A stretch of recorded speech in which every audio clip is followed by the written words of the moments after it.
The first thing you want to do when you get your paper is put your name, grade level, and class period.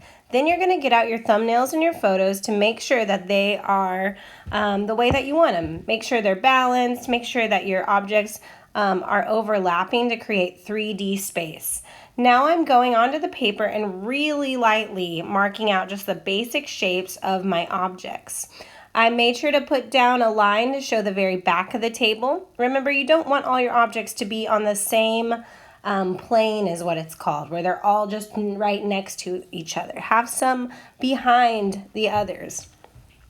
Now I went in and I erased the lines where my objects overlapped, because remember, if something's in front of something else, you're not going to see all of the lines in the objects behind them.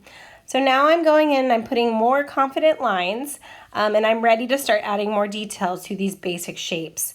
So now I'm looking at the platter and I realize it's so detailed. So I'm going to take some artistic liberties. That's what it's called. I'm going to simplify that platter so that it feels more doable to me and it's a little bit less scary.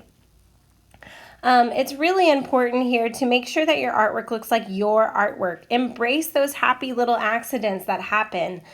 We want to know this artwork was made by a human, not a robot.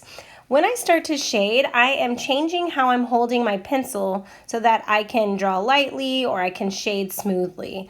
First thing you want to do is look for the light. That's really going to help you. You want to see where the darks are and where the lightest parts of your object are. So I went in and I shaded the dark parts first. Now I don't have to make them extremely dark yet, but I want to be able to show the light and show the contrast between the dark and the light areas. Use that eraser to show highlights. Now I'm putting in some more lines into the fan. Once again, draw lightly. Then go back and make some more confident lines once you feel happy about what you see.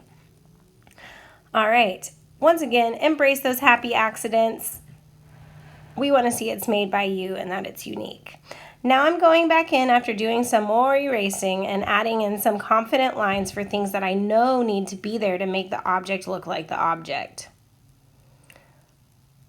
Don't be afraid to use that eraser. Now I'm putting in some hatching marks onto the horn to show a difference in texture between the horn and the platter. I know that there's a shadow that's being cast from the horn onto the platter, so I made some smooth shading and some darks where that meets the platter. Use that eraser to make highlights and have fun.